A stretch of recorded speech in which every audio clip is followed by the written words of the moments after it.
Okay, class. This will be the first lesson for 11th grade.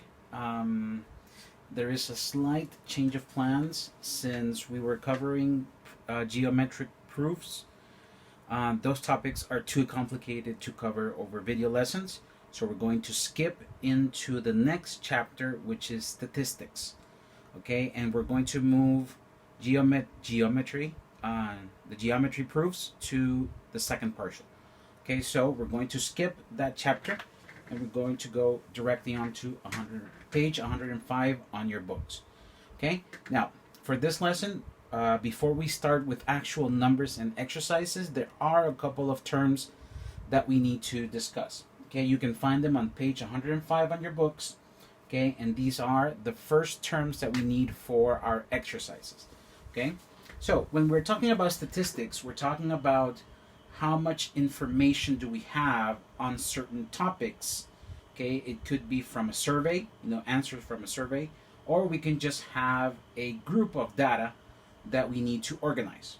Okay, so when we have a frequency table, okay, we need to take into consideration different terms. Okay, the first one would be the range. Okay, now here we're only going to discuss the definitions of these terms, but when we apply them into an exercise, it's going to become a little bit more easier. Okay, so the first thing we need to take into consideration is range. Okay, so in range, we're talking about the difference between the highest and lowest value of data. Okay, so let's put it as an example that the group of data that we have is, let's say, the ages of the persons who work at a school. Okay, we can have people from 3 to 5 years of age, from preschool. We can have to 15 to 17 in 11th grade. If we take into consideration teachers, we might have some young teachers from, let's say, 20 to 25.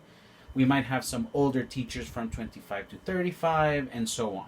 Okay, so let's put as an example that this is the group of data that we have, the ages of persons who actually go to a school. Okay, so the range would be the difference between the highest, let's say the person who is the oldest, and the lowest, which would be the person who is the youngest. Okay, so let's say that the oldest teacher is, let's say, 65, and let's say that the youngest person in the school is 3 years old. Okay, so the range of this group of information would be the highest, which would be 65, minus the lowest, which would be 3. Okay, so the range would be 65 minus 3 is going to be 2. Okay, this is just an example. Okay, so the range is the highest value of data minus the lowest value of data. Okay, now when we're talking about class intervals are the endpoints, okay, or we can call them class limits or class boundaries. Okay, so when we group information, we put them in class. Okay, and that class has a parameter, okay, a start point and an end point. Okay, so let's say that in another example, the group of data is the amount of apples that each farmer gathered during one day. Okay, so if we use these numbers as an example, okay, this would be the intervals. The intervals would be the amount of workers that gathered 1 to 10 apples, okay, the amount of workers that gathered 11 to 19 apples, okay, the amount of workers that gathered 20 to 29 apples, and the amount of workers that gathered 30 to 31 apples. Okay, or 39, sorry, that should be 39. Okay, so this would be class intervals. Okay, the class intervals are the starting point and the end point of each class or each group of information.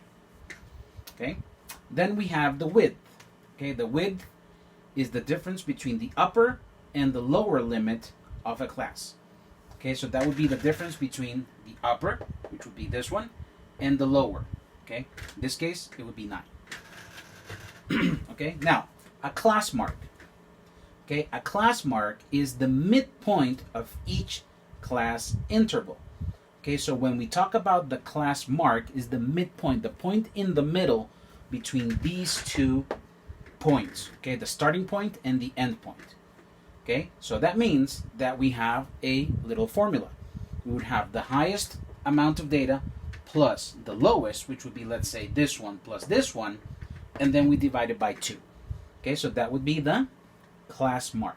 If we were to take these numbers, we would say 1 plus 10. 10 is the highest, 1 is the lowest, so we would add 10 plus 1, that would be 11, and then we divide it by 2, so the class mark of this one is going to be 11 divided by 2. Okay, so 11 divided by 2 is 5.5. Okay, so that would be the class mark of this information. Okay, and relative frequency distribution. Okay, we divide, okay, the class frequency divided by the total amount of data, and we multiply it times 100 so that we can have a percentage.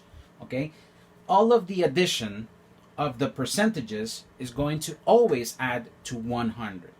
Okay, so when we talk about the relative frequency distribution, is how much of 100% is each group of information. Okay, so let's say that the amount of workers, okay, let's say that the amount of workers is 30, just as an example. Okay, and we're saying that between 1 apple and 10 apples, 3 workers gathered that amount of apples.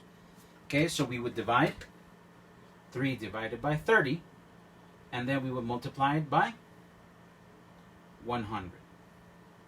And that would give us the relative frequency distribution. We multiply it by 100 because that is going to convert that number into a percentage. And when we add those percentages, they are always going to add to 100. Okay, because the total amount of data is always 100.